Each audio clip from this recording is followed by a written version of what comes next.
varsın.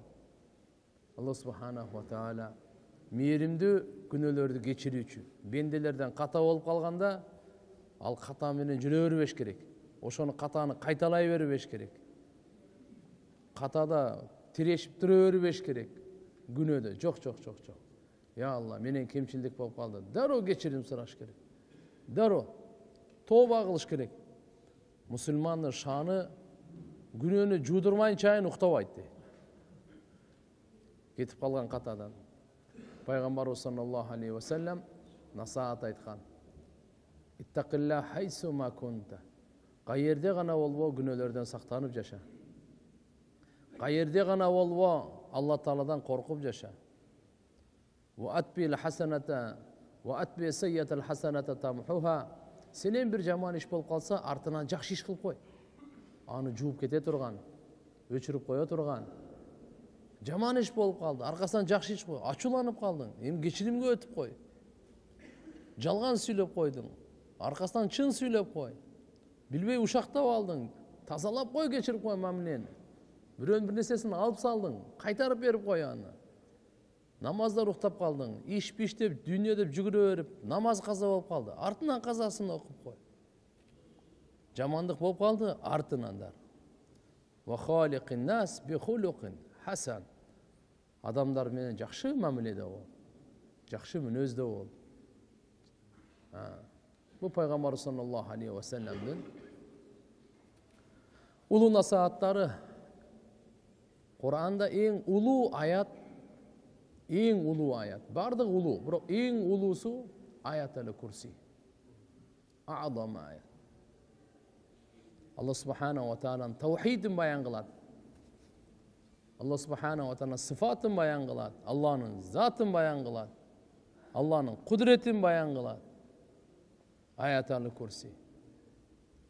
Allah Ta'ala'nın Peygamber sallallahu aleyhi ve sellem'e en ağır ayet uşul oldu. Fastaqim kama umirta. Kanday sana buyruk verilse sen oşonday turgun. Kanday sana buyruk verilse, oşonday sen ötkümdü atkargın. Meyil işenimge baylanıştı, ibadatga baylanıştı, mamilege baylanıştı, münözge baylanıştı, aldı berdige baylanıştı, tünü, günü. Birok sana birligen ökümde, oşada istikamat, turuktuluk bolsun.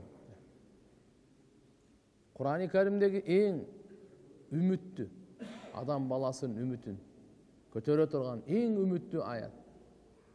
وَإِنَّ رَبَّكَ لَذُو مَغْفِرَةٍ لِلنَّاسِ عَلَى ظُلْمِهِمْ. Allah subhanahu wa ta'ala bendelerdi geçire veredi. Zulümdüğü olsa dağı. Karaç.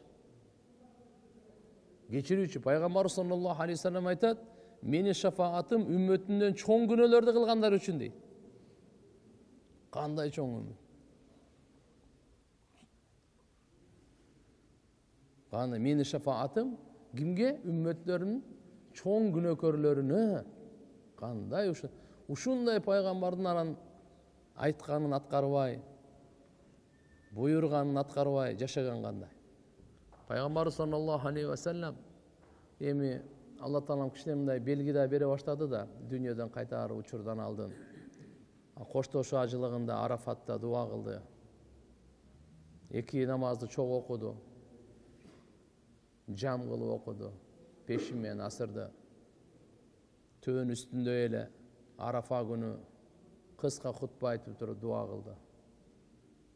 Oşol vakta bol joldu alımların aytısına karaganda 5 saatin tegereginde dua olup durdu. Peygamberimizden ümmetine olgan dua. Peygamberimizden ümmetine olgan dua. Ayvay su sağandan keyin süt, su içti deydi. Arafa günü uşu oroza emes ekeni bildiriş üçün. Bolsa Arafa günü oroza tutkan öte soğuptu. Kimderge? Kim Arafat olsunda emeslerge? Бүткүл дүйнөгө. Арafat olsundagılarga алар ал күнү орозо тутпайды, ибадаты соопту. Бизге орозо тутуу соопту. Бир дуасы ушул эле, я Алла, менин үммөттөрүмдүн залымдарын күнөөсүн кечир деген дуа эле. Күн батканга чейин дуа кабыл болгон жок бирок. Сеп Алла Тааладан Zalimdin günөөsü mazlum geçirse geçirilet. Mazlum, zulüm çekken adam geçirse oşo geçirilet. Men aldımda emes anın günөөsün geçirilisi. Kimge zulümdü kılsa oşodan geçirirse oşo geçirsin. Ana men geçireyim. Al geçirbesten tur men geçirбейм. Gayra etti. Gün batkandan keyin Muzdalifaga gelişti. Muzdalifanın tünü, ulu tün, gebir alımlar aytышат, Kadir tünden daha jogorу tün. Muzdalifanın tünü. Gelip Peygamberimiz sallallahu aleyhi ve sellem tahajjud ubagında duanı başladı. Bağımdatqa çeyin. Ya Allah, sen mınдай kılsang деле болот да дейт. Allah Taala Peygamberimiz Muhammed Aleyhisselam Allah Taala'ga sunuş aytып атат. Qanday sunuş? Özünün zalim ümmetlerin geçirtiriş için sunuş aytып атат. Mazlum, zulüm çekken ümmetke kançalık zulüm çekken bolsa oşogo jarasha beyiş berip koysaң ал sүйүнүp kalat deyt. Anan zalimdi geçirip koyuyorsun deyt. Ya Allah. Allah subhanahu wa ta'ala Arafa günü kabul kılgan jok ele. Bирок Kurban ayt tünü Muzdalifada uşu duanı kabul kıldı. Peygamberimiz bamnat namazı okugandan keyin ушундай жүзү жылмайып, жарык жалтылдап, жөнү жаркырап, сүйүнүп турган Abu Bakr, Umar radıyallahu anhuma surashты. Ya Rasulullah, Allah daima sizni kursant kılsın. Yüzünüzden kuvanç ketmesin. Ne oldu bunday güle turgan uçura mesele o? Peygamberimiz aytты. Moğunday Allah Taala bana vada verdi. Zalim ümmetlerimin günahını geçirilsin deydi. Karaç. Allah. Ve inna rabbaka ladu mağfiratin linnas ala zulmihim. Senin Rabbin şek gümensiz adamların zulümdüğüne karap bolsundağı şunda geçirilmeyesi de. Allah subhanahu ta'ala aytadi. La taqnatu min rahmatillah. Allah'ın meriminden hiç kaçan ümitsiz bolboğla sizler. Allah'ın rahiminden hiç kaçan ümitsiz bolboğla. Ümitsiz kafir gana şeytan. Da şeytan dağı ümitlenip kaladı gene. Allah ertege kıyamet günü bendelerin, imandıların bardığın günelerin geçire başlaganda şeytan dağı ümiti payda bolup kaladı gene. Men de geçirilip ketedi okşayım ne edi? Estağfirullah. Bismillah. Ayaktan geçirilmiyor şeytan. Bırak karаңыз, şunçalık Allah Taala geçirimdi. Şeytanga ümit kozgalıp kalgandan keyin. Togandar, Allah'a imanımız beken bolsun, Allah'ın periştelerine imanımız beken bolsun. Allah Taala'nın periştelerin çöyresi meçit. Alardın sıfatı yef'aluna ma yu'marun. Emne buyruk berilse Allah Taala'nın tarafından oşonu atkarışat. Perişteler nurdan jaralgan, meçitin çöyrесин daima bekem karmagan adam inşallah periştenin sıfatı menen täsirlenet. Adam ушундай экен. Кой кайтарган жөнөкөйлүк, төө кайтарган кек, ат баккандар текеберлик, керет бәрүрчү. Кандай болбосун? Täsiri. Жаман адамдар менен жүрсөңүз, жаман täsiri тиет. Жакшы адамдар менен жүрсөңүз, жакшылыгын täsiri тиет. Daima жакшы чөйрөнү тандаш керек. Жакшы чөйрө, жакшы достор менен жүрүңүз. Сиздин ахиретиңизди бузбай турган дос менен жүрүңүз. Сизди жакшылыкка чакыра турган, абалыңызды сурай турган. Пайгамбар саллаллаху алейхи ва саллям дагы сахабалардын абалын сурап турат эле. Достуктун бир белгиси абалын сурап туруш керек экен. Bir belgisi avalın sırap duruş gereken. Peygamber sallallahu aleyhi ve sellem aytat ele. Anas radıyallahu anh rivayet var. Bir kişiye joluksa keyfe fulan, keyfe ante ya fulan, kanday ey, densoluk jakşı bu. Aytat bi hayr elhamdülillah. Allah'a şükür. Jakşı. Peygamber sana dua öğretile. Cealekallahu bi hayr. Allah sizi daima jakşılıkta kılsın deydiler. Allah'a elhamdülillah degen söz de koştu. İbn Umar radıyallahu anh'dan rivayet var. Peygamber sallallahu aleyhi ve sellem bir kişiye aytdı. Keyfe asbahta ya fulan. Ey falanca, kanday taң attırdın? Ал айтты: Ахмадуллах илейки я Расулаллах. Аллаға мақтау айтам.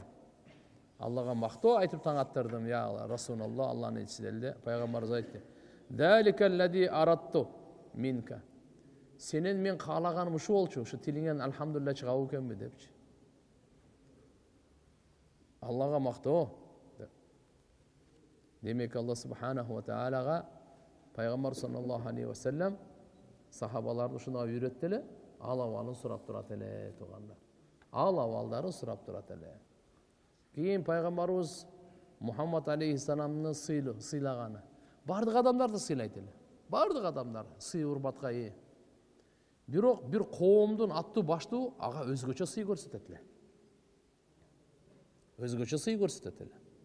Bir uruğunun, bir ayıldın, bir cemaattın, bir eldin attığı baştuğusuna Peygamber sallallahu aleyhi ve sellem alğanday özün elinde sıylı, özünün çöyrösünde urmattı, Peygamberimiz da oşol sый urmatın orduna koyat ele. Андай emес ele. Ululарды urmattagany bölök, karılarda urmattagan bölök, badışalarda urmattagan bölök. Мында эмес бардыгын тегиз эле кылып кое турган. Жок, бардыгын урматтайт, бардыгын сыйлайт. Бирок аларга бир тепкич жогору берет эле маанини. Эмне үчүн? Ал өзүнүн коомунда урматтуу ал. Өзүнүн коомунда. Исламга келсе андай болбосо, бу кандай дин? Жок. Айша энебиз айткан: "Амарана Расулуллах саллаллаху алейхи ва саллям ан нунзилан наса маназилахум." Пайғамбарымыз Мұхаммад алейхиссалам бізге бұйрық берген. Адамдарды өзінің даражасына қарап сыйлағыла. Өзінің даражасына қойғыла. Өзінің даражасынан төмен қылып қойғыла. Өзінің мәртабасы бар, сыйы, урматы бар. Хадисте келеді ғой. 3 түрлі кишиге сый урмат көрсөтүү, Аллаға сый урмат көрсөтүүгө тете. 3 түрлі адамға. Müslüman karıya, arak içken emez, kart oynagan emez, gelinlerin arkasından жүрген emez. Müslüman karıya, avirdi karıya, imanlı karıya, aksakal. Ушуну сыйлаган Аллага сый урмат көрсөткөндөй экен да. Жөнөкөй эмес. Куранды жаттаган кары, алымча кошумчасы жок. Кандай болсо ошондой амал кылып, ошондой жаттаган кары. Өз тарабынан да бир нерсени кошпойт. Бир нерселердин өз напсысына жакпаганда алып таштабайт. Жок. Куран. Анга да урмат көрсөтүү, Аллага урмат көрсөтүүгө барабар. Үчүнчүсү адилеттүү бадыша. Адилеттүү бадышага сый көрсөтүү. Адилеттүү бадышага урмат көрсөтүү, Аллага сый көрсөтүү, Аллага урмат көрсөтүүгө тете. Демек динибизде пайгамбар саллаллаху алейхи ва саллям ушуга таалим берген. Пайгамбарыбыз айтат бир хадисте: ким улууларды урматтабаса, кичилерди ыззаттабаса, аалымдарды сыйлабаса, ал бизден эмес ал. Каяктан экен ким билет? Но бизден эмес.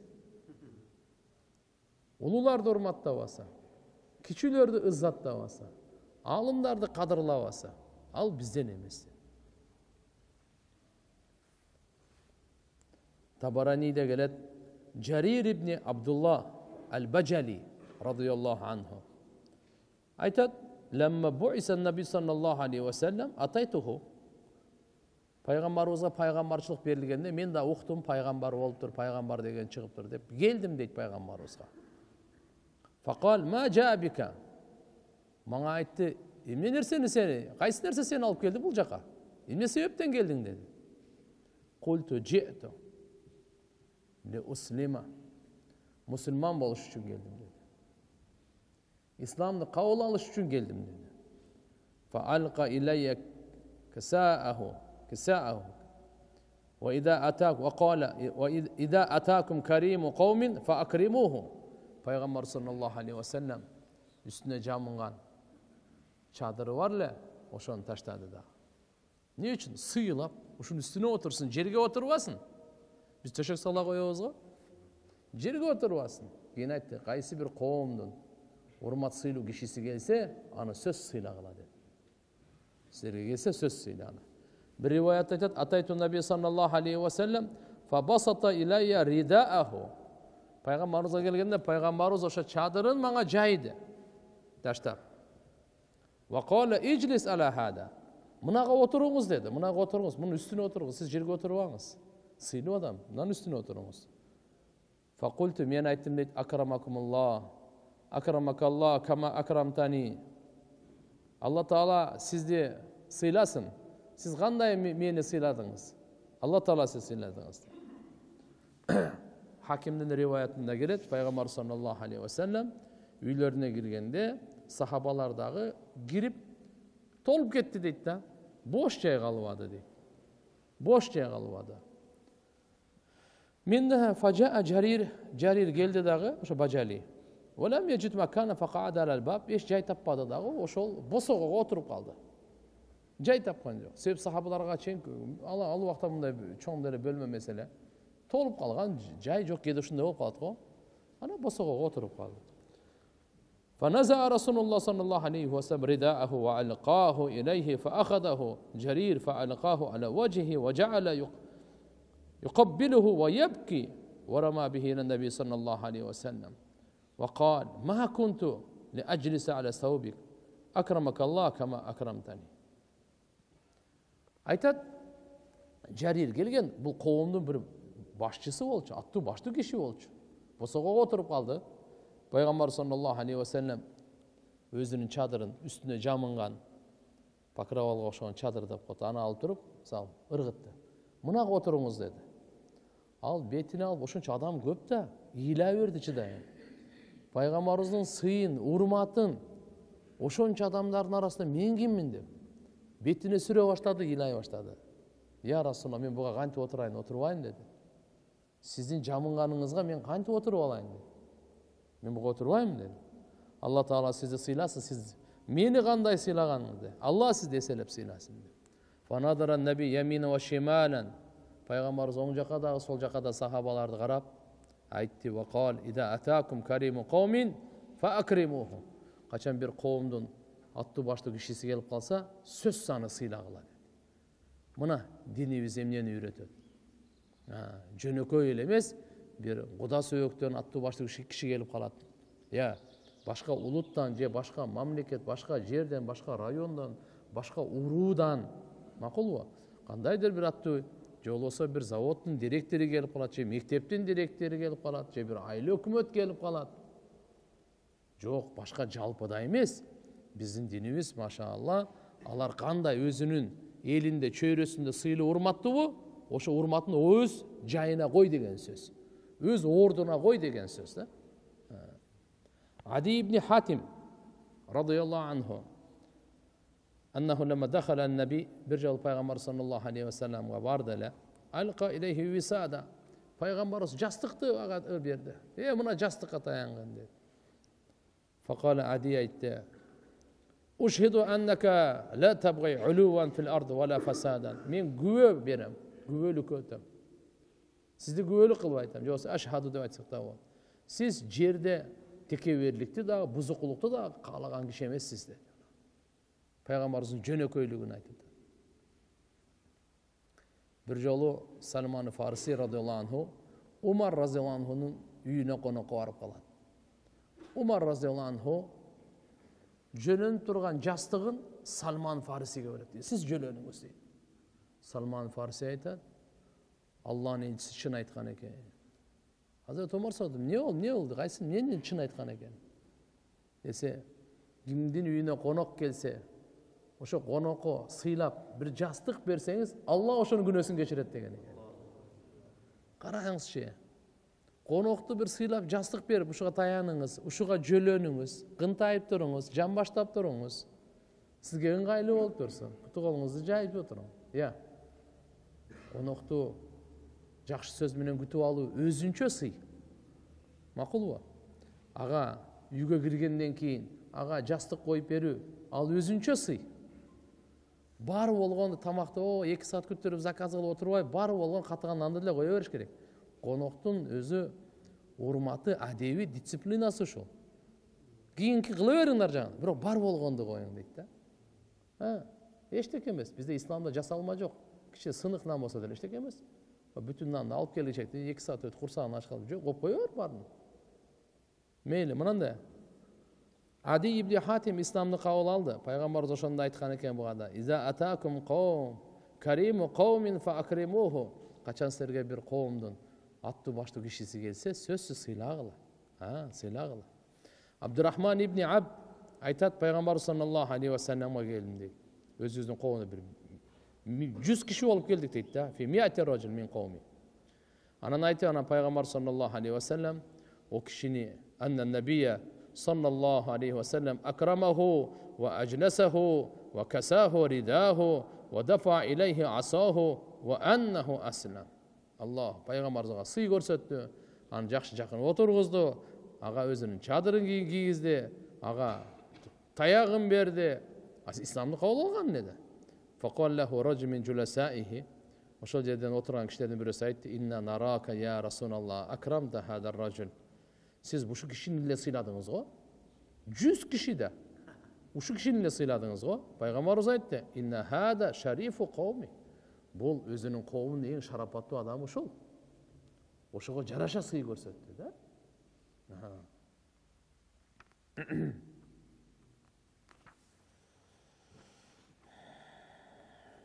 Абдулкайс урусунан бир топ делегаттар жамаат болуп пайгамбарыбыз саллаллаху алейхи ва салламга келген эле. Алардын ошо башчысын пайгамбарыбыз өзүнүн оң жагына отургузуп, бул жамаатты сыйлагыла деп сахабаларга буйрук берди да. Караңыз, өзүнүн жакыны алып отурду. Тек отургузуп койгон жок, жок. Шихаб ибн Аббад айтат, мен Вафт Абдулкайс, ошо Абдулкайс урусунун кээ бир делегаттарынан уктум дейт кишилериненчи.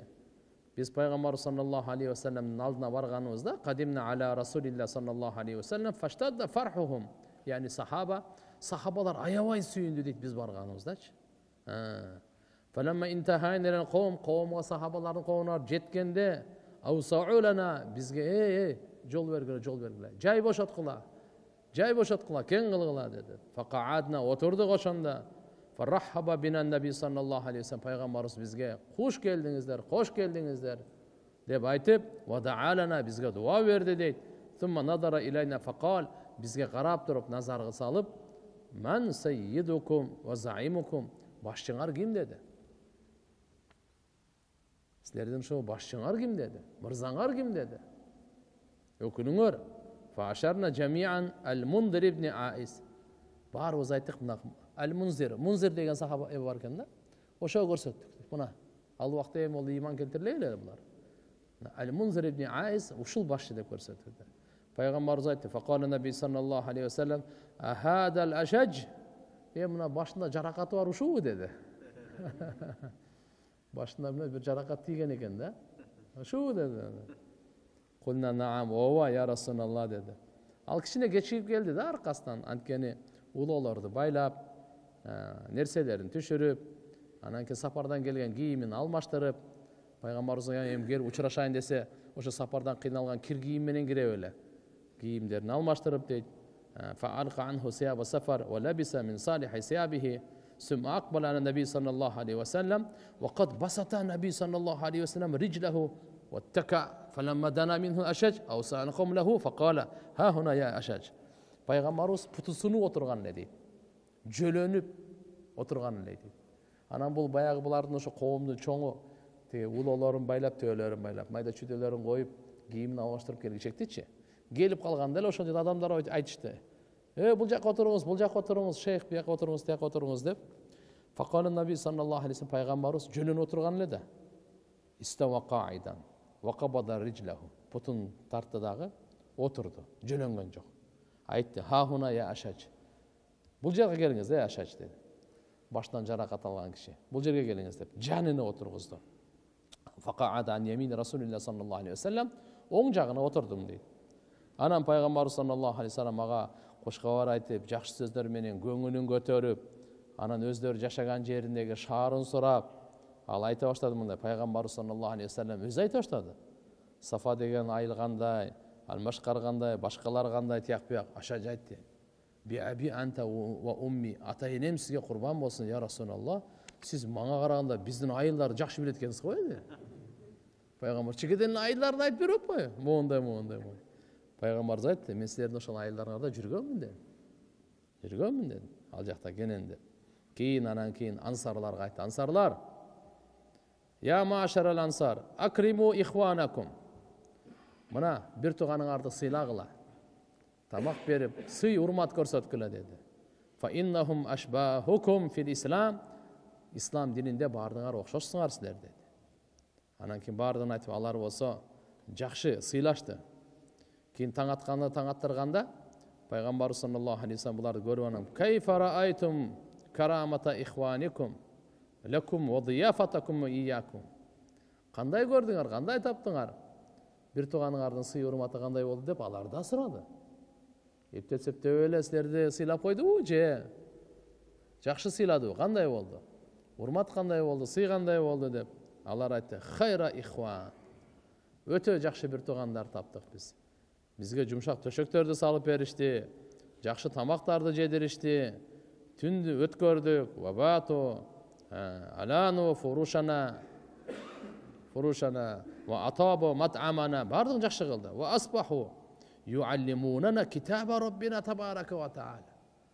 Бул төшөк, тамак, жакшы мамиле, бул өзүнчө. Bundan дагы жогорку бизге сый урмат көрсөтүп, Робубуздун китебин таалим берди бизге дейт. Biz kursak toygozu öyle eşke çıkarmayı da. Azı mınal sünnet kalıp kötüdür da bizde. Kanday dedin ere? Emi gelse konuklar gelse bir ayat bolsun üretip çıkaraylı. Eğer de bizden bilici olsa ürenip çıkaraylı. Eştek emez bul derdi. Ürenip üretüde payda alıp payda verüde uyalbaş gerek.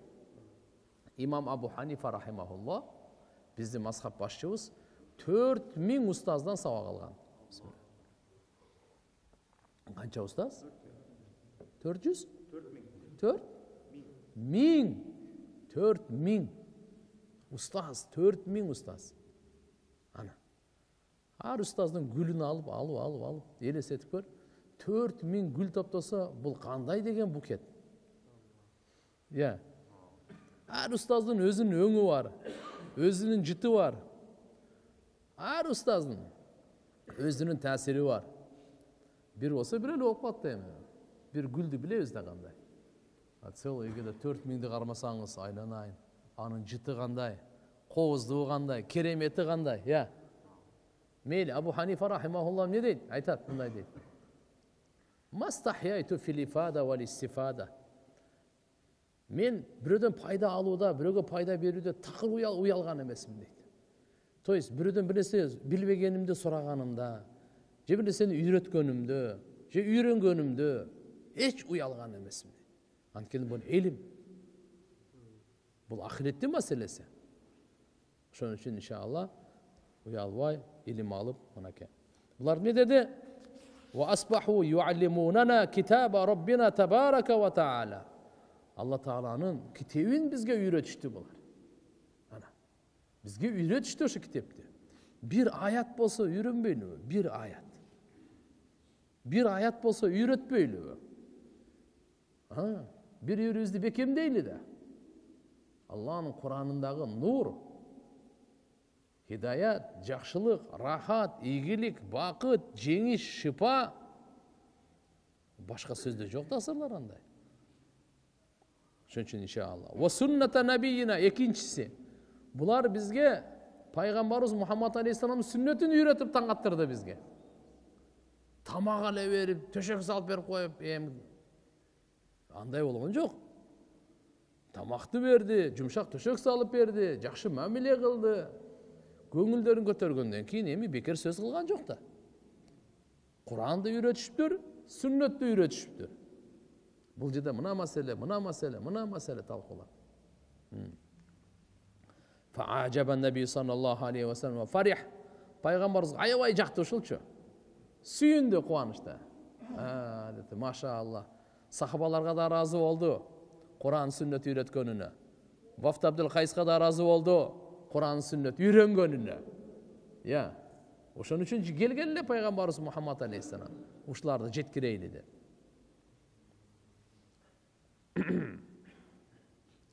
Бул узун хадисти имам Ахмад сахих иснады менен зикир кылат. Ал-Хафиз ал-Мунзири бунун бардыгын айткан.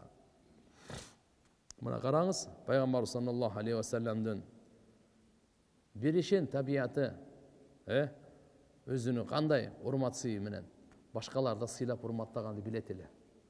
Ошон үчүн туугандар дайыма биз бирибизди урматтаганды билейли.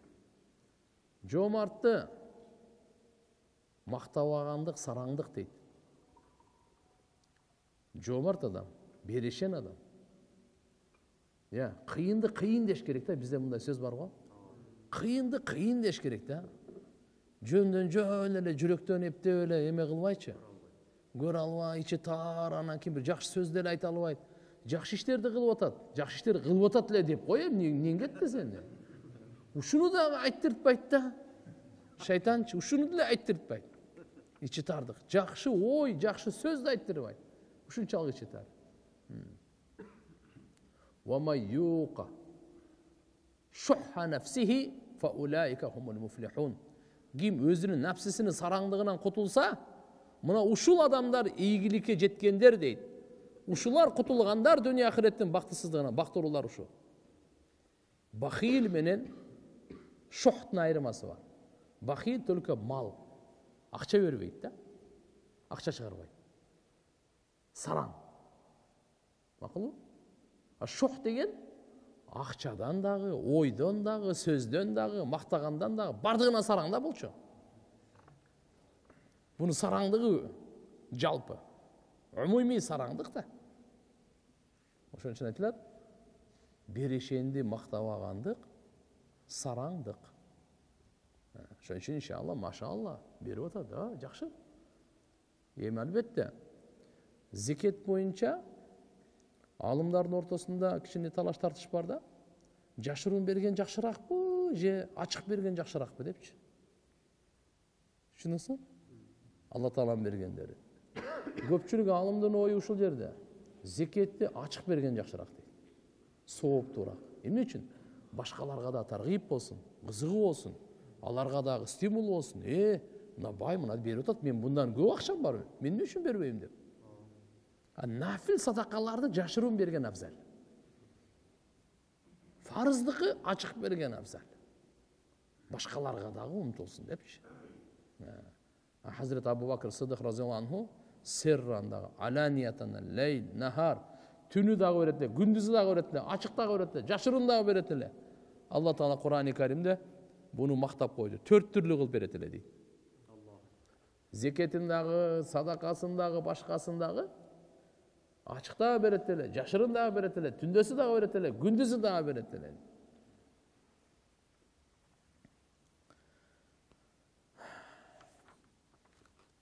Peygamber sallallahu aleyhi ve sellem'den keng peyildigi. Harice binti Zayd. Zayd ibn Sabit radıyallahu anh'ın balası. Aytat, bir top kişi atama girip geldiler deydi. Anan soraştı deydi. Haddisine bi ba'di hadisin nebi. Peygamber sallallahu aleyhi ve sellem'den gebir hadislerine işte bayan kılıp berbeyiz mi? Aytıp berbeyiz mi deyip. Zayd ibn Haris, Zayd ibn Sabit radıyallahu anh bu Peygamber sallallahu aleyhi ve sellem'den doğrunda vahiyini yazıcı oldu. Jönököy kişi mesele. Zayd ibn Sabit. Anan faqala ve ma uhaddisukum sirgim neni aytıp bereyim dedi. Men aytıp bere turgan bolsam kuntu jarahu. Peygamber sallallahu aleyhi ve sellem'in qoşnası olçum deydi. Fa kana iza nazala aleyhi'l vahiy ba'asa ilayya fa'atihi fa'aktubul vahiy. Peygamberimize kaçan vahiy düşkönde bana bir kişini jibiret ele, kavar berip. Men Peygamberimize giret elem, Peygamberimizin aytkan jazat elem, vahiy jazat elem. Fa kunna iza zakarna dunya zakaraha ma'ana. Biz kaçan dünya boyunca söz söylep kalsak, dıykançılık niye, soda niye olatat, tegim niye olatat, kimge juuçuluk bolup atat, kanday tömön orup ata, o ziyarat bakanda. Dünya boyunca söz bolup kalsa biz menen çoğu Peygamberimiz dünya önünde zikir kılat ele. Al turanda ele söyleşet ele. Ve ida zakarnan ahira zakaraha ma'ana. Kaçan ahirette söylesek Peygamberimiz biz menen ahirette söyleşet ele. Ve ida zakarna ta'am zakarahu ma'ana. Tamak jönünde söyleşip kalsak Тамақ жөнінде сөйлесіп қалсақ, қандай тамақ жақсы, ет, тияқ бияқ сөйлесіп қаламыз ғой. Біз қаймыз, сөйлесіп қаламыз емес, сөйлешеле береміз ғой. Кейде емес қой біздікі, я. Башталса аяғы жоқ қой. Да. Мына. Сөйлешетеле. وكل هذا أحدثكم عنه айтат. Ушының барын айтып берейін мен сіздерге дейді. Бұл өтеле көп та деген сөз да. Имам Ахмад Джабир ибн Самура радиаллаху анхудан келтірген риваятта: "Кана Расулуллах саллаллаху алейхи ва саллям тавил ас-самт, qalil ad-dhihk, wa kana ashabuhu yadhkuruna 'indahu shi'r wa ashya' min umurihim fi al-jahiliyyah, fayadhhakuna wa rubbama tabassama ma'ahum." Раваху Тирмизи. Имам Тирмизи рахимахуллах келтірген хадис екен бұл. Пайғамбар саллаллаху алейхи ва саллям тавил ас-самт дейді. Ұзақ уақытқа шейін үн шықпайды. Біреу бар ғой, сөз баштаса тоқтап қойды ғой, андай емес еле. Көбінше үн шықпайды. Зарыл сөзді сөз сөйлейді, сөз айтады. Зарыл емес болса үн шықпайды. Ошон үчүн айтат, молчание это золото дейт го. Суфиян Саури рахимахуллах айтат: "Мен ушу жашка чейин укмуш алым болгонда айтат. Мен дейт, канча жол пушайман жесем сүйлөгөнүмө пушайман жегенмин дейт да. Сүйлөбөгөнүмө вообще пушайман жеген эмесмин. Сүйлөбөй койсоң эле пушайман жебейт экенсиң. Сүйлөсөң пушайман жейт экенсиң. Эми бул өзүнчө бир өтө чоң тема. Албетте. Үн чыкпай койгондон көрө жакшы сөз сүйлөгөн жакшы. Жаман сөз сүйлөгөндөн көрө үн чыкпай койгон жакшы. Буну унутпашыбыз керек да. Жаман сөз сүйлөгөндөн көрө үн чыкпай эле кой. Башыңыздан бале кетти да. Үн чыкпай эле жүрө берген анда болбойт. Агадан көрө жакшы сөз сүйлөгөн жакшы. Мына бул жерде айтат, Пайгамбар саллаллаху алейхи ва саллям аз күлөт эле, узагыраак үн чыкпайт эле. Пайгамбардын сахабалары, Пайгамбар саллаллаху алейхи ва саллям алдында сахабалар шер айтат эле да. Тияк бияк шер айтып калат эле. Дүнүйөнүн иштерин андай мындайларды сүйлөшүп калат эле. Каткырышат эле, күлүшөт эле сахабалар. Ядхакун. Пайгамбардын алдында күлүшөт эле, бардыгы эле. Пайгамбарыбыз алардын күлгөнүн көрүп туруп, табассама, жылмайып коет эле. Ва руббама табассама маахум, алар менен жылмайып коет эле. Пайгамбар сөзү бул дүйнөгө күлүп каткырыш үчүн келген эмес да. Эгерде пайгамбарыбыз сахабалардын алдына бир жылмайып коюп болгондочу, сахабалар пайгамбарыбыздын кыжалат, кайгы, гамын көрүп өздөрүн өлтүрө бермек да мындай. Гамынан чыдай албай өлүп кетмек да. Пайгамбар саллаллаху алейхи ва саллям эми кең пейилдиги, маанай жарык көңүлдөрүн алып, тияк бияк анча-мынча тамашалашып, көңүлүн көтөрүп коет эле.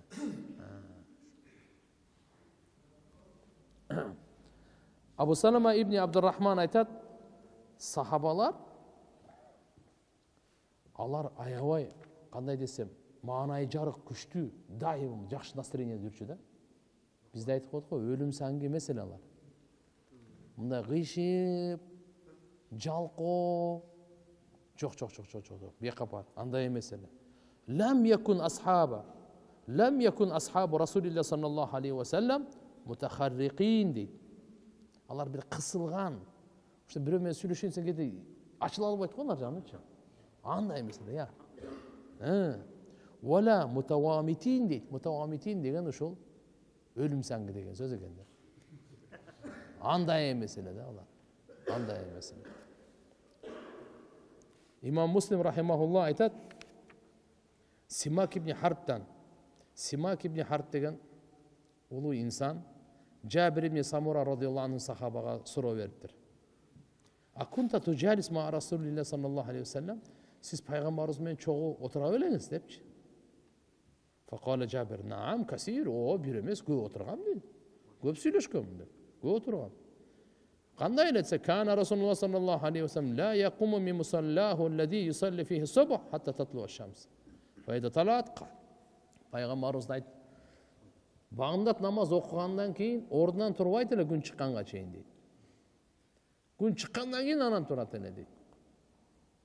Көп отырғанмын дейді, көп көргенмін пайғамбарымызды саллаллаху алейхи вассалам. Бамнатқа чейін зикір қылып отырады.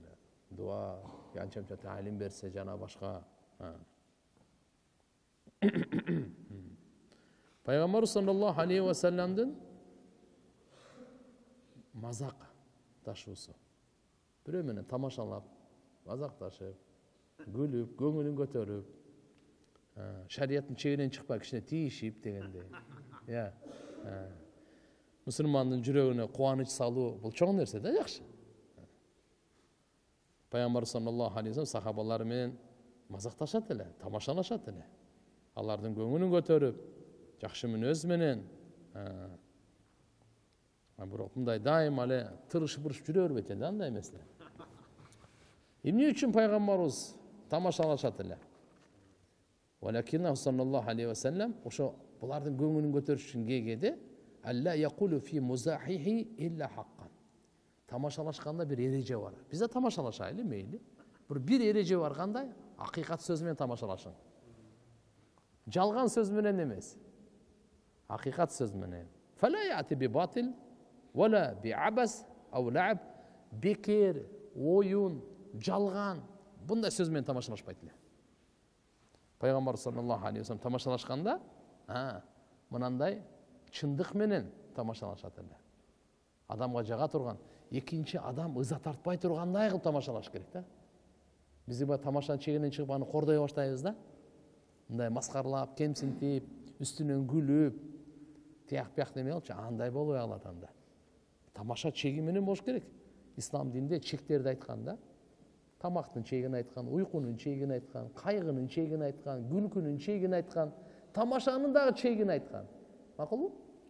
Пайгамбар саллаллаху алейхи вассалам бардыгын чегин айтып койгон. Динибиз фарайыз, суннат, адап, чектердин дини. Биздин динибиз. Чеги жок эмес, бардыгын чеги бар. Бардыгын чеги бар. Адабул муфратта келет. Имам Бухари рахматуллахи алейхи зикр кылган, Байхақидагы зикр кылган Анас разияллаху анхудан Пайгамбар саллаллаху алейхи вассалам айтат: "Ласту мин дадин вала даду минни." Мен Пайгамбар саллаллаху алейхи вассалам айтат: "Менден бул мааниси мындай экен да, ласту мин ахли лааб." Бекер поздар бар го, оюн күлкү кылган. Алардан эмесмин дейт. Алар дагы менден эмес дейт да. Пайгамбар саллаллаху алейхи вассалам ушуну дад деп коет экен, ушуну.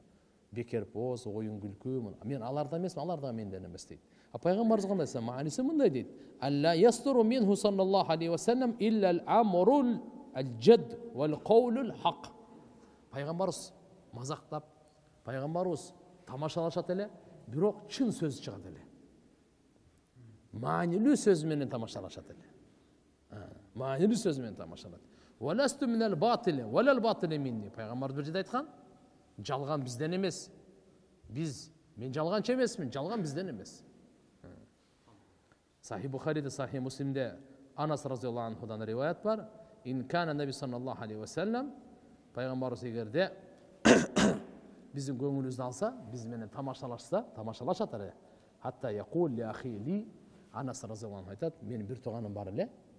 Ошого пайгамбарыбыз мындай деп тамашалайт эле" дейт. "Я Аба Умайр, ма фа'ала ан-нугайр?" деп тамашалат экен да. "Я Аба Умайр, ма фа'ала ан-нугайр?" Абу Умайр дегени эми кичинекей бала болчу бул.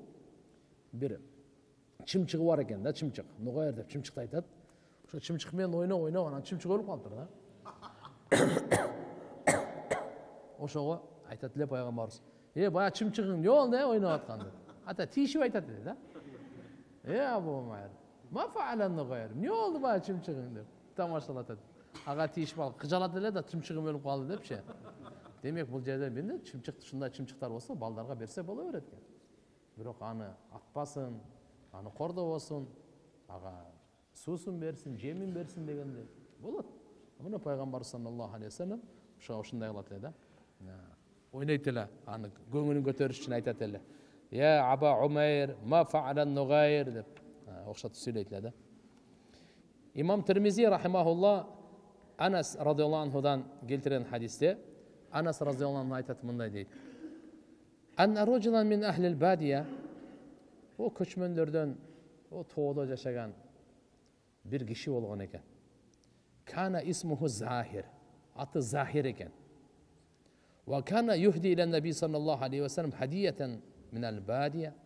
Oşo jaylodan paygambarыбызга belek hadiya jiberчиген da. Jayloda эми süt, qurut, jana başka köp nerseler var da эми jiberчиген. Paygambar sallallahu aleyhi ve sellem aga dagы kaçan oşol dayardanat ele deyt, oşo toğo çıkkanga barıp kalganda, ana paygambar sallallahu aleyhi ve sellem inne zahiran badiyatuna ve nahna hadiruhu. Tamaşana ayet ettiler. Biz hazır Zahirge barabız. Al bizdin o köçmen dostubuz. Al bizi sıylayt depçi. Barabız dep. Paygambar sallallahu aleyhi ve sellem jakşı görçü. Kana Nebi sallallahu aleyhi ve sellem yuhibbuhu. Ve kana zahiran rojulan damiman. Al Zahir kişine kunik bolgan eken da. Mınday beti başı mınday kunik bolgan eken. Fa atahu Nebi sallallahu aleyhi ve sellem bir günü oşo Zahirge vardı, bir gün deyip. Ne kıldı? Ve huve yabi'u mata'ahu, buyumun satıp oturgan eken da. Arkasından geldi dağı. Fahtadanahu min khalfihi ve huve la yubsiru. Mınday kıl, kucaktadı. Arkasından. Kucaktadı le, koy ver, giyim deyip kaldı da. Ben bilmeydi, Peygamber sallallahu aleyhi ve sellem tamaşalaşıp otadı. Karaç, bizlere bazarda tamaşalaşıp kalağız o. Kucaktaşıp, yoksa gözün jumup kalasa mınday kılıp. Yoksa mınday kılıp kaladı. Peygamber sallallahu aleyhi ve sellem arkasına mınday karmap aldı deyip. Fahtadanahu min khalfihi ve huve la yubsiru. Alganı görüp öyle turat da. Faqala Zahir aytti, man hada bul giyim, arsilni, meni koy ver deyip. Feltefata Zahir. Zahir mınday kılıp moyun eptep karasa le fa arafan Nebi, paygambarыбыз eken tanıp al. Paygambarыбыз kucaktagan eken de. Ana kim ne kıldı? Gayra kucaktasa, paygambar kucakta olsa kim koy ver deyip. Gayra uçukpay turup kaldı mı? Göbrak kucaktasa eken deyip. Alsaqa zahrahu bi sadri Nebi sallallahu aleyhi ve sellem hina arafahu, paygambarыбызды bilgenden keyin boldu, gayra jarmaşıp aldı. Faca'na Nebi sallallahu aleyhi ve sellem aytti, mınday dedi. Ma yashtari hadal abd. Bul kuldu kim satıp alat? Faqala aytti, ya Resulallah, idan vallahi taciduni kasidan. Anday olsa meni bunday basız, ötpegen kul mınday meni kim satıp almagalı? Men hiç nersege jarabayım. Allah aytti, faqala Nebi sallallahu aleyhi ve sellem, lakin indallah lasta bi kasidin. Sen Allah'ın aldığında anday bası yok, işke jarabagan kişi emassin sen dedi. Ne dedi? Avqal aytti, ente indallah gali. Sen Allah'ın aldığında öte bağlı kişisin dedi. Anday debe sen dedi. Qarаңыз, Peygamber sallallahu aleyhi ve sellem qanday tamaşalaşat ele, qanday көңүнүн көтөрөт ele. Кейбір адамды эми Алла Тааланын жаратуусунда ушундай кылып куник кылып койгон. Бирок башкалар мынандай кылып жиркенип тияк бияк жок. Пайгамбар саллаллаху алейхи ва саллям жакшы сөз менен айтат эле. Адамга жага турган сөз менен. Макулбу? Адамга лакап коюп, ат коюп айтса болот. Бирок Куранда тыюу салган, жаман ат менен атабагыла, жаман лакап менен чакырбагыла, өтө жаман сөз болот, адамдын көңүлүн орта турган. Жакшы сөз менен айтсаңыз болот. Асадулла, Алланын арыстаны. Сайфулла, Алланын кылычы. Пайгамбарыбыз айткан, Аль-Фарук, хак менен батылды ажырата турган деп. Али Хайдар, Али Арстан деп, жана башка. Кандай болбосун? Абу Дауд да келет. Ауф ибн Малик Ашжаи радıyallahu anhudan aytat, ataytu Rasulullah sallallahu aleyhi ve sellem fi gazvati Tabuk. Tabuk gazatında varıp aldım deydi Peygamber sallallahu aleyhi ve sellem. Ve huve fi kubbati min adam. Peygamber sallallahu bir çadır tiktirgen eken çadır. O şu teriden eken, o şu kiçineke eken de onun içinde eken. Sagira kiçineke. Fesellemte faradda. Assalamu aleykum desem Peygamberimiz Muhammed aleyhisselam cevap verdi. Ve aleyküm asselam. Udkhul gir dedele. Fakultu men ayttim deydi. Kulli başında girgizgen de bardığın menen gireyim dedi. Kulluk bardığını giriyor dedi. Bar girip kettim deydi. Ona Peygamber sallallahu aleyhi ve sellem kanday neme kılat ele. Bir enevizge, qarıgan kempir enevizge Peygamber sallallahu aleyhi ve sellem tamaşalaşıp Tirmizi'de rivayet gelet Hasan Basri'den. Peygamberimiz aytti.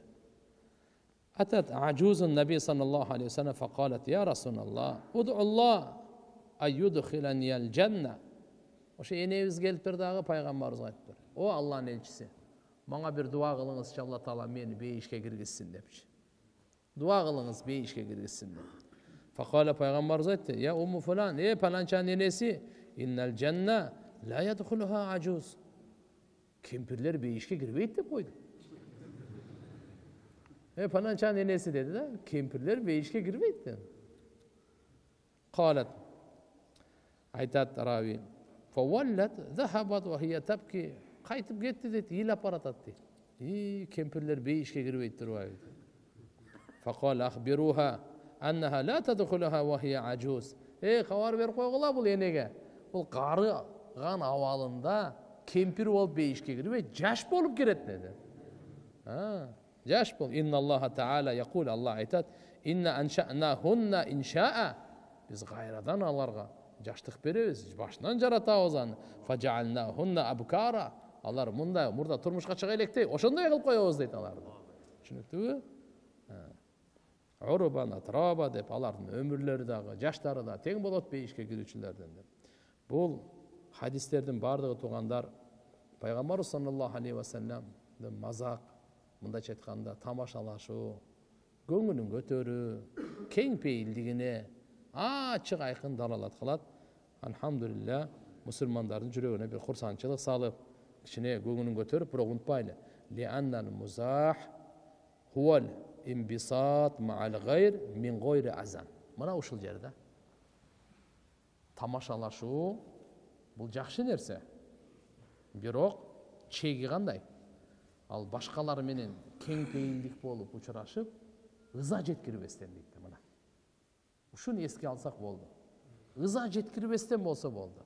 А сиздин тамашаңыздан ыза жетип калса, ол уже болбойт ал. Шариаттын чегинен чыккан болосуз, зулумдук кылган болосуз, акысына кирген болосуз, кордогон болосуз. Уже баягы биринчи сооп жазылып атпады беле? Автоматически счетчик күнөөгө иштеп кете берет да. Ал уже кычалат болуп атат. Ал уже кысылып атат. А сиз үстүнөн кайра күлүп атасыз. Бул болбойт ал.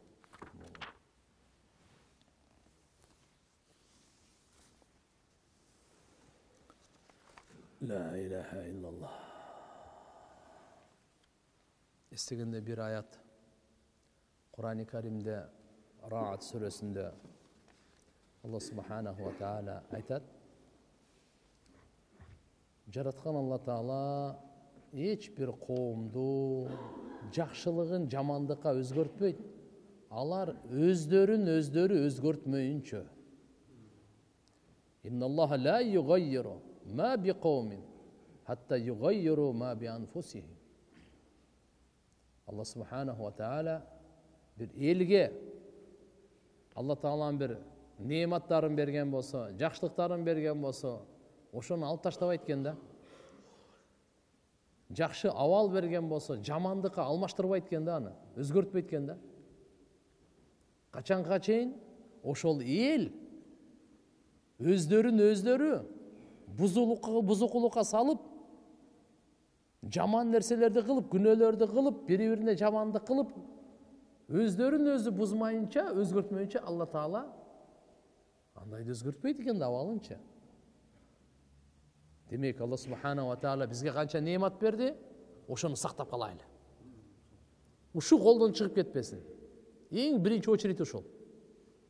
А экинчиси дагы көбөйтөлү бул жакшылыктарды. Кудай сактасын, ушу бар жакшылыгыбызды эми алдыра бербейли да. Бар жакшылыкта калуу өзү керемет. Бар жакшылыкты көбөйтүү ол касиет. Ошон үчүн Алла субханаху ва таала Кур'анда айтып атканы: "Инналлаха ла югаййиру ма би кавмин хатта югаййиру ма би анфусихим." Аллаху акбар. Өздөрүн өзгөртмөйүнчө Алла субханаху ва таала өзгөртпөйт дейт. Алла Таала амандык бердиби? Афият берди, жакшылыктарды берди. Вот ушуну бекем кармайлы. Ушуга жаракат тийбесин. Ушул бузулбасын. Мына алхамдулилlah азыр баарыбыз сабакта мисалы, ушу неаматты ушуну бекем кармайлы. Канча адам азыр каерде жүрөт? Биз биринчи алхамдулилlah болбоду дегенде дарат мененбиз. Болбоду дегенде мечиттин ичиндебиз. Болбоду дегенде алхамдулилlah сабактабыз. болбоду дегенде өзүбүзгө, үй бүлөбүзгө, ахиретибизге канча нерсени алып атабыз. Бул убакытты биз баалашыбыз керек, ганимет билишибиз керек. Ошон үчүн пайгамбарыбыз айткан, 5 нерседен мурун 5 нерсени ганимет белгиле деп бекер айткан эмес да. Боштук убакытты ганимет билиш керек. Бир ишке башың байланып алек болуп калсаң, кыжарат, Кудай сактасын да. Мондай убакыт таппайбызбы? Оорудан мурда ден соолукту ганимет билгин, буну кайра таппайсың. Ооруп калганда каяка келесиң? Кайсы мешитке барасың? Кайсы сабакка барасың ооруганда? Же больницада жатасың, же үйдө жатасың, же дем салдырасың, же болбосо капельница сайдырасың, да башка, бол. Кыжала эчтеке жок. Карыгандан мурда жаштыкты ганимет биле, бул жөнөкөй эмес да. Жаштыкта себептен карыган сайын ден соолук кете баштайт. Көз кете баштайт, кулак кете баштайт, муундар уже бошошо баштайт. Карыган сайын акырын адам токтобойт да. Куранда Алла Таала айтат, муну жоктон бар кылып, жаштакай бөбөк, наристе, жигит, киши кылып, анан уже кылды. Акырын карылыкка алып барып коюп мындай. Акырын тарта берет. Бурыш түшөт, карлык болот, агарат, бүкүрөйөт. Алла субхана ва таала бул дүйнө менен коштошуусун айтып атат акырын. Демек ошо карлыктан мурда жаштыкты ганимет бил. Мен сүйүнүчүбүз ушул, алхамдулилла. 99% деп айтсак болот жаштарда. Кайсы элдин, коомдун жаштары таквалыкта, ыйманда, макулбу? Ынтымакта болсо, ал коомдун келечеги бар. Ал коомдун келечеги бар. Кудай сактасын, бузулган болсо, зынада болсо, Алла менен иши жок, дин менен иши жок, ахирет менен иши жок. Акыйкатты түшүнбөсө, билбесе, кичине болор болбогон азмаз, кичине байлыгына чиренип, арам нерселерди кыла берсе, көрүнгөн менен көрүнгөн жерде жүрө берсе, ал ойлоп атат ушу кичине утурумдук рахат. Жо. Шайтан алдырып коюп. Ошон үчүн иншалла биз аракет кылайлы, туугандар. Алла Таалама иншалла шүгүрлөр, мондай иншалла ганимет билип, ар бир нерсе учурунда, ар бир нерсенин учурунда. Bismillah. Кичинекейлери бар ғой. Толтыра ғой.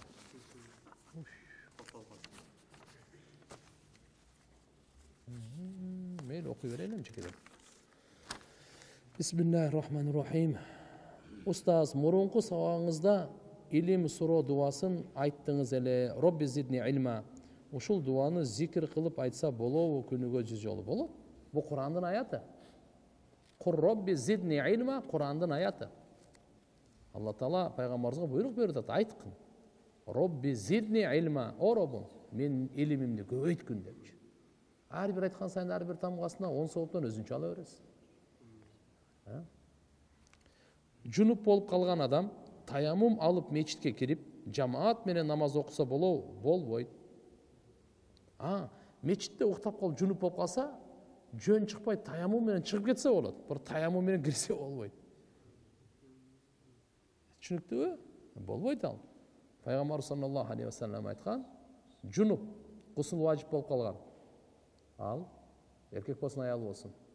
Түшүркөй кошулгандан кийин. Экинчиси, айызы келген аял, төрөгөндөн кийин нифасы келген аял, мечитке кирсе болбойт. Жакшы угуп алайын. Мечитке кирсе болбойт. Даратсыз кирсе болот. Бирок ошондо дагы адепсиздиктин себебинен макру бар. Жунуп болуп, гусулу жок кирсе болбойт. Бул күнөө. Анткени мечит таза кириш керек. Илим алайын деп жаттым эле, бирок студент элем. Сабагым саат 1-де башталат. Илимди эртең менен алсамбы деп аттым эле. Кандай жардам бере аласыз? Болот. Эч кандай убакытыңызды сиз бөлүңүз да. Бул эң чоң курбанчылык индибатыл аукат. Убакытты туура пайдалануу. Кайсы учурда кайсы немеңиз барбы? Эң негизги убакытты коюп коюңуз. Мисалы, сабагыңыз 1-де башталабы? Демек түшкө чейин мен убакытты бекер өтөт дейт. Жок. Сүйлөшүп, өзүңүз аракет кылып, машалла угуп, жазып, жаттап, уже илим ала бериш керек да. Менин группалашым тамеки чегет. чекпе десем макру дейт. Тамеки неге макру? Ал ден соолукту зыян берип атса дейт. Мындай. Макру деген ал боло берет деген сөз эмес да. Бул макру эми арамдан. Бизде кат'ий деп коет да, мындай да. Чечкиндүү болуш керек да. Кат'ий субут, кат'ий далала деп коет. Бизде усулу фик илиминде бир нерсенин ошо арамдыгына ага дагы субуту дагы, далалаты дагы чечкиндүү болуш керек да. Ошон үчүн хадимин немени тамекини биз кескин түрдө арам деп айта албайбыз. Аракты айта алабыз мисалы. Арам деп. Буну биздеги кээ бирлер макру жөнөкөй эме дейт, кээ бирлер мубах дегендер бар. Бизде макру тахрими. Арамга жакын макру бул. Макру көбөйө берсе арам болуп калат. Аны да унутпайын. Жөндөн жөн эмес, адамга зыяны чоң да. Лекция, семинар, сабактарда зикир кылса, агай эжекелердин акысына кирип калабызбы? Акысына кирсек, зикир кылбаш керек болуп калабы? Жок, кандай? Ал мисалы эми агай кичине кечигип келип калды да, анан ошол убакта мисалы саатты ошо окуп бергенсиз, зикир кылып отуруп туруңуз. Келгенден кийин бирок ал сабак өтүп атса, сиз зикир кылып отурсаңыз анда болбойт. Сабак бердиби? Сабакты жакшы угуш керек, жактан шаш керек. Ал учурда ал зикирди үчүн эмес. Анан унчукпай калдыбы? Дневник бир нерсе толтуруп атат, же телефонду алып бирөө менен сүйлөшүп атат. Анда зикир баштай бериң кайра. Сабакты баштаса, зикирди токтотуң. Бекер иш кылса, сиз да бул жакта зикирди баштаңыз.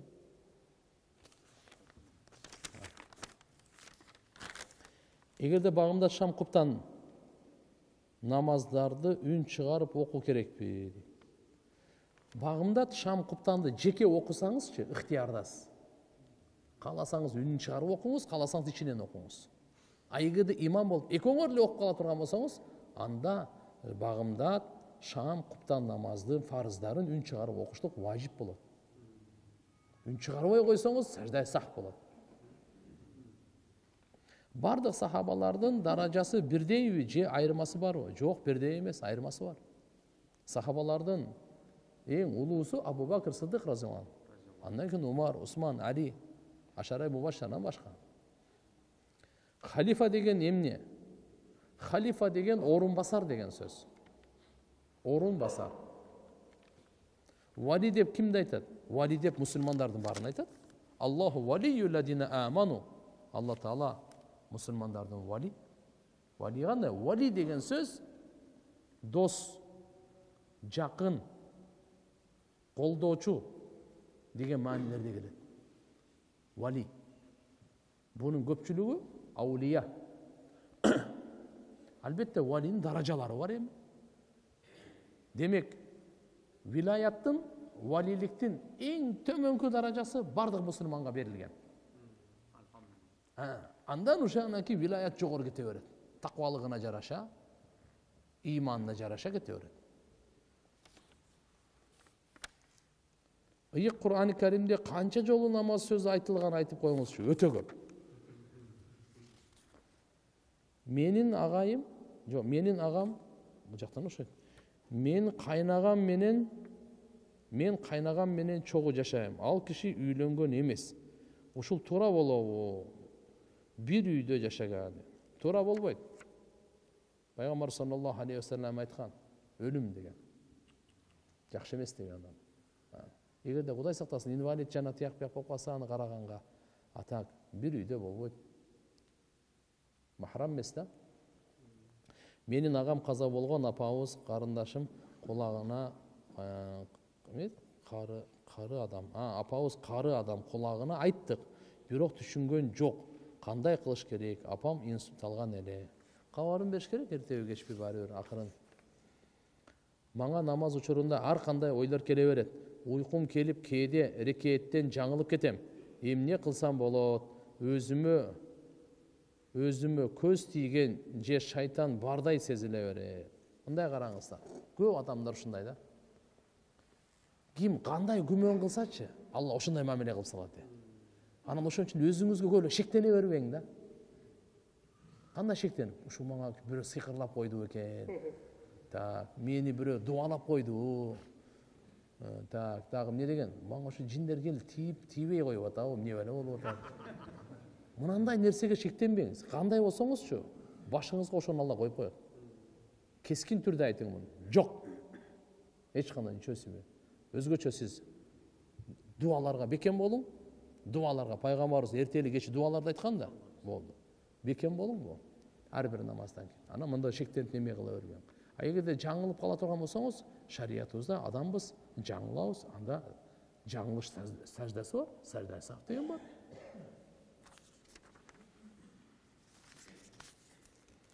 Баянда, талимде отурганда көз илинип кетсе, дарат сынабы? Эч нерсеге жөлөнбөй отурса, өзү сынбайт. Анан кийин эч нерсеге жөлөнгөн жоксуз го, жөлөнгөн жоксуз. Бирок ошо көчүк жерге тийип турган болсо, эгерде көтөрүлүп кеткен болсо, анда сынат. Үлгүрөп, катуу үлгүрүп болуп кеткен. Түшүндүңүзбү? Ооп кеттиңиз да. Кишиге жөлөнбөй делечи. Бирок азыркы доордо кайрадан алып алган жакшыраак таксыр. Аз канчанчы доор жашап атабыз билип эле турасың.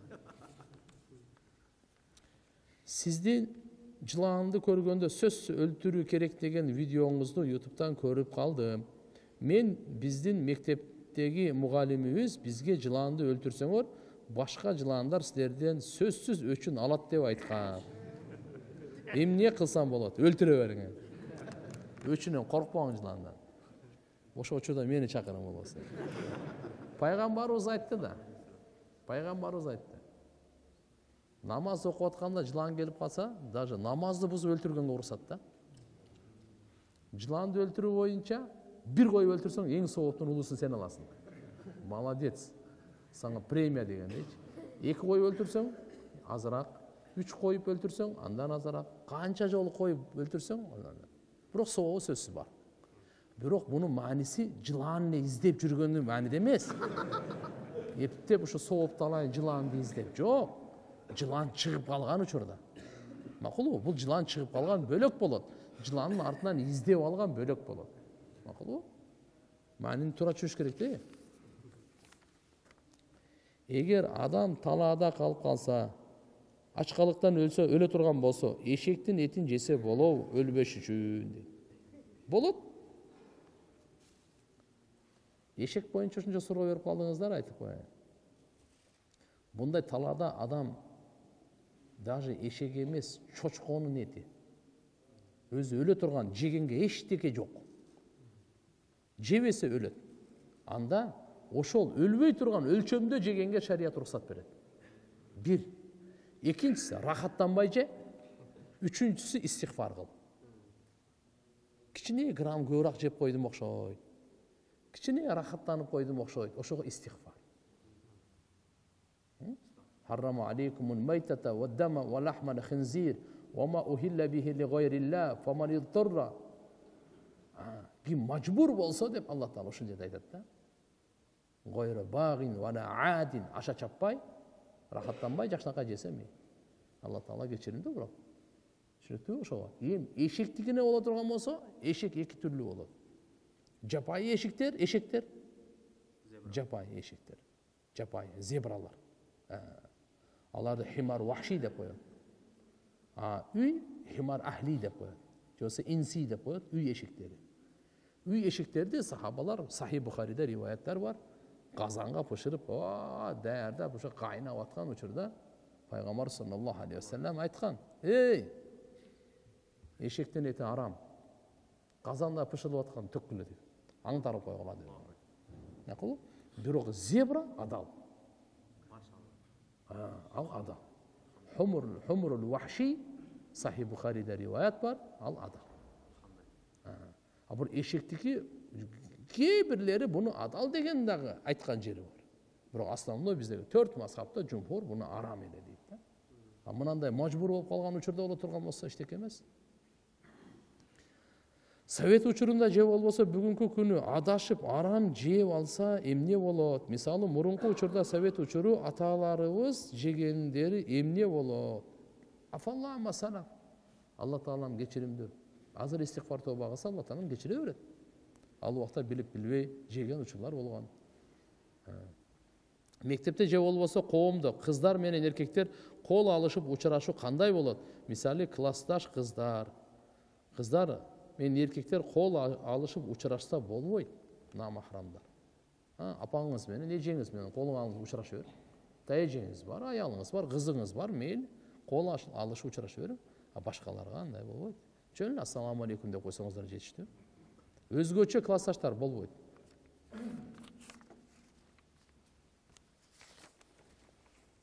Буга чейин эмне болду? Эми Алла Таалам кечирсин ал. Бирок будан ары Мухаммад саллаллаху алейхи ва саллям көзү өтөөрдө Абу Бакр разияллаху анхуну халифтикке көздөп жарыялап кетти беле. Мисалы, эгер адашпасам, Абу Бакр өлүм алдында Умар болоорун белгилеп жазып кетти беле. Ооба. Пайгамбар саллаллаху алейхи ва саллям Абу Бакр Сыддык разияллаху анхуну ачык менен кийин Абу Бакр болот деп дайындап кеткен эмес. Бирок пайгамбарыбыз оорулуу күндөрдө өзүнүн ордуна имамчылыкка Абу Бакрды өткөрүп турган. Ошол деле чоң ишарат, чоң белги эле. Эгерде менен кийин ким боло турган болсо, ошо болот дегендей. Канча деген риваяттар бар.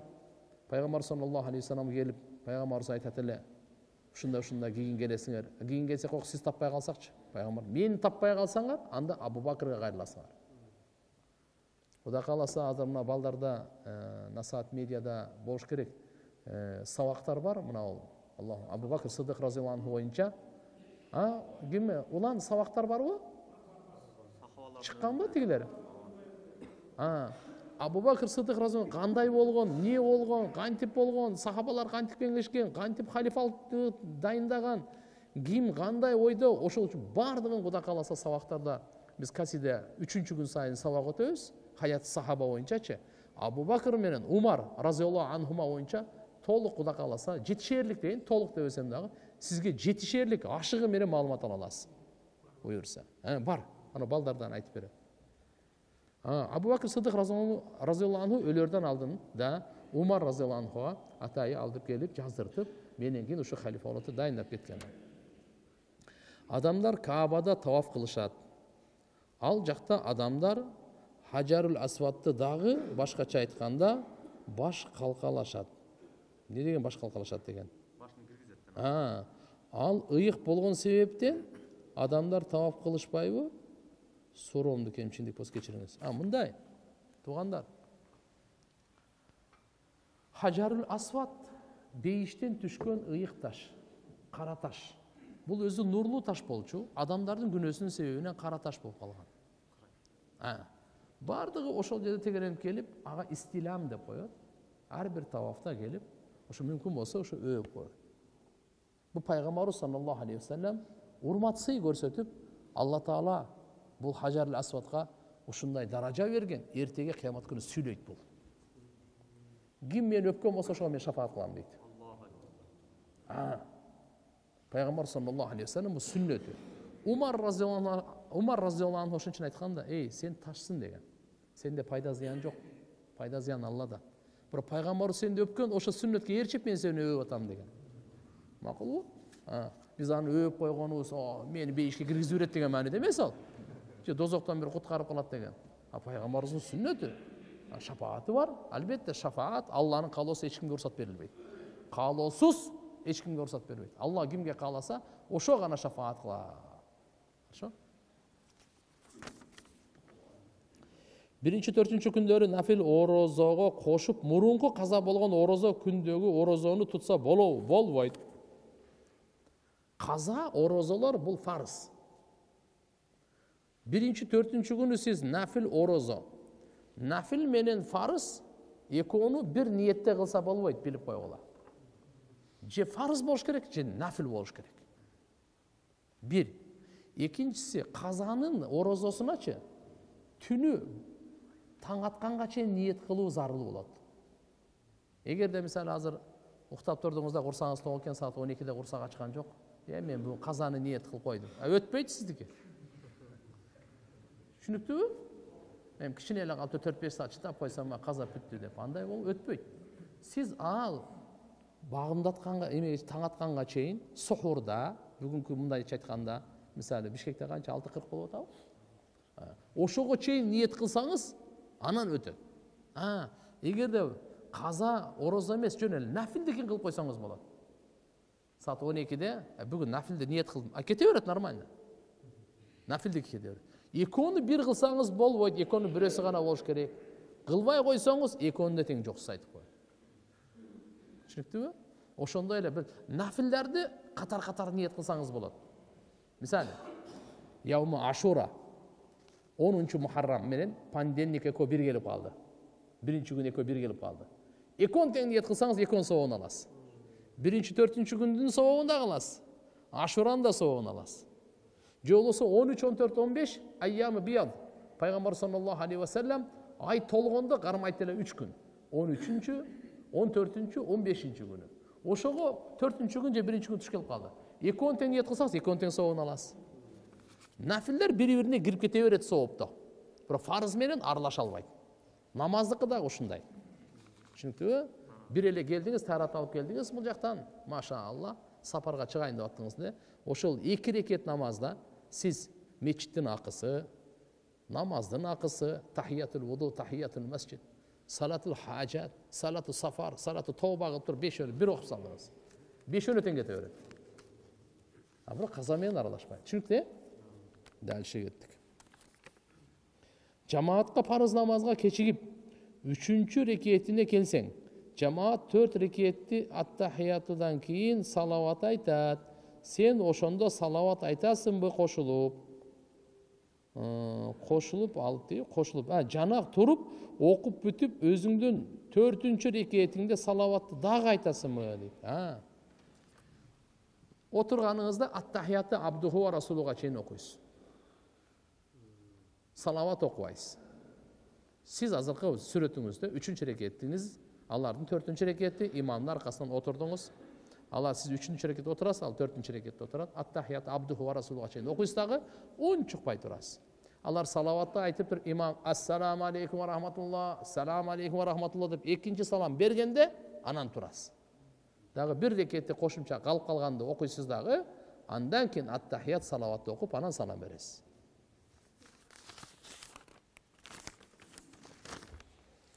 Устаз, үйдө оюнчук жаныбарлар бар. Алардын көздөрү бар. Үйгө койсок боло береби? Көз бар, үйгө периште кирбейт дейт го. Туура? Болбойт. Алымдар болбойт дейт. Балага дем салып атканда ойго болуш керекпи же уктап атканда деле боло береби? Уктап атканда деле боло берет. Дем тие берет. Менин бир досум бар, ал тамеки нас атат. Көздү да сактай албайт. Мен болсо тамеки чекпейм, нас атпайм, көздү да сактаганга аракет кылам. Экөөбүз тең намаз окуйбуз, чогуу да окуп калабыз. Ошондо имамдыкка ким чыгат? Досум сүрө көп билет. Менден сүрө көп билет. Кээде тамеки чегип имамдыкка чыгып калат. Өзүм да байкабай калам. Ошондо кимибиз имамдыкка чыгышыбыз керек? Сиз чыгышыңыз керек. Тамеки чеккен насып айткан чыкпайт имамга. Аркада эле окусун, ал оозун чайкап, ошо окуганына сүйүнсүн. Ошо кантип имам болбосун? Болбойт тамеки чеккен алар.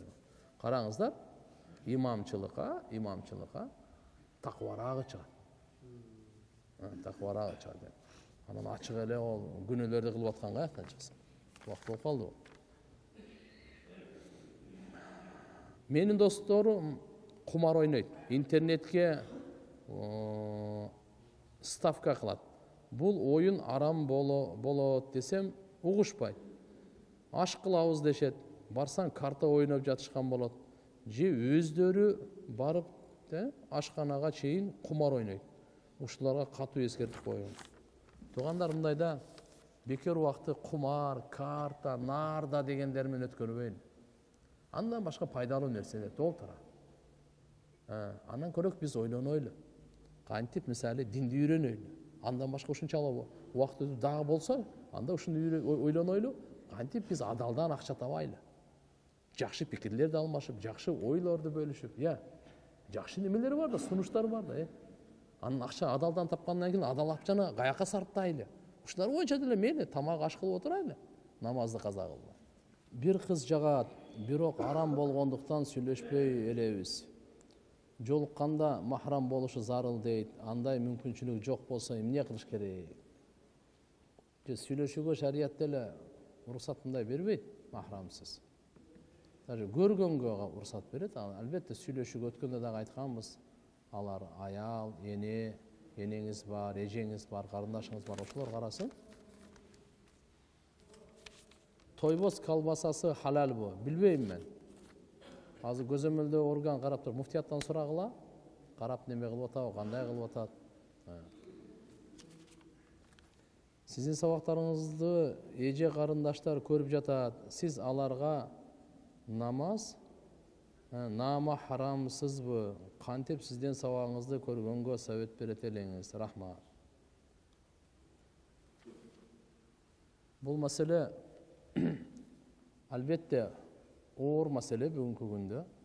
Мүмкүн болушунча иншалла бир пардага биз аракет кылсак болот, атак үн менен. Вара аль-хижаб деп пайгамбарыбыздын Кур'андагы айткан нерсе. Буга кара Кудай кааласа акырын келебиз деп ойлойм да.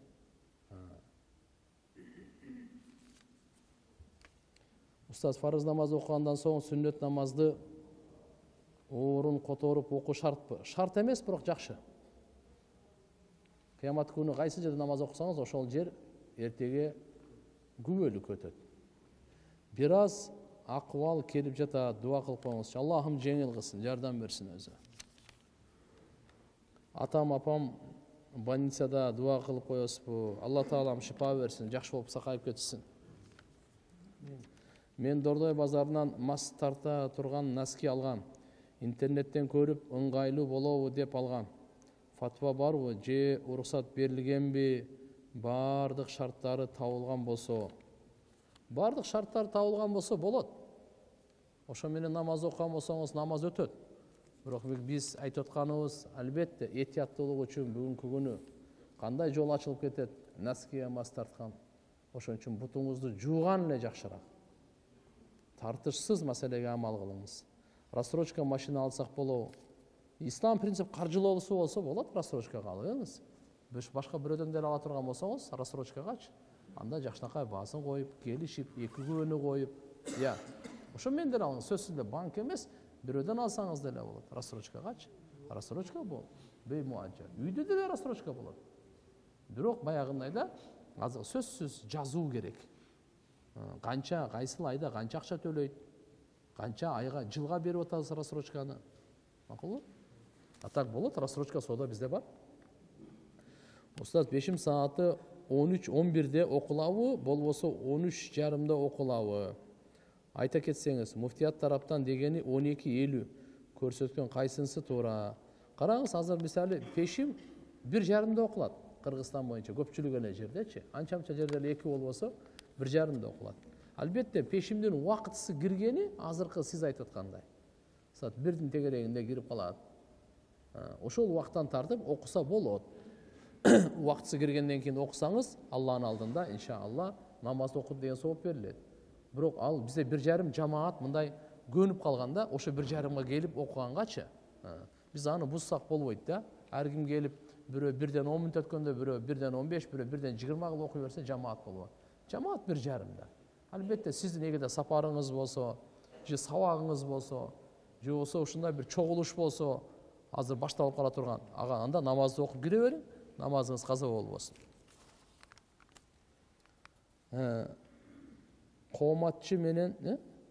Кошоматчы менен чын дилден кызмат кылуунун айырмасын түшүндүрүп бересизби кыскача?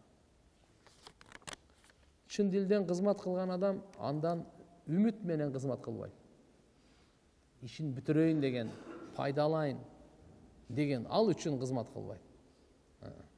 Кошоматчы болсо, ал кандайдыр анын сөзсүз бүгүн айтпаса дагы кийин айта турган бир тилеги болот, арманы бар да. Чын дилден кызмат кылган ахирет үчүн кызмат кылат, кошоматчы дүйнө үчүн кызмат кылат, айырмасы ушул. Азыркы учурда Кыргызстан халал индустриясы тамак аш азыктарды текшерип, туура келгендерге халал сертификатын берип жатат. Ошол халал сертификатын алган азыктарды күмөндөмөстөн ала берсек болобу? Бул орган муфтияттын көзөмөлүндөбү? Муфтият атайы уруксат берет. Муфтиятка барыңыздар, фатва бөлүмүндө халал эмеси боюнча бөлүм бар. Кайсыга уруксат берилген болсо, шектенбей алыңыздар. Устаз аялдарга, эжекелерге катуу айтып коюңузчу, менин аялымдын эжелери күндө 3-4 жолу аялыма чалып, не кылып жатасыңар? Эриң не кылып жатат? Эриң жаман сөз айтса, бизге чал дей берет дейт. Өзүм чечем дейт экен да. Аралашпаш керек. Ар ким өзүнүн жолунда жакшы. Ар ким өзүнүн жолунда жакшы. Жакшы насаатын айтсын, тамагын берсин, белегин берсин. Наоборот, экөөнүн башын бириктире турган сөзгө. Урушуп кетсе, башын бириктире турган сөзгө. Канчадан намаз? Бол калды.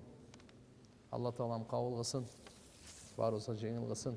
Баш кошкондорго Алла Таалам бакыт берип, салih фарзанттарды ата кылып, үй бүлө кургандардын баарын Аллахым өзү шайтандын азгырыгынан сактасын.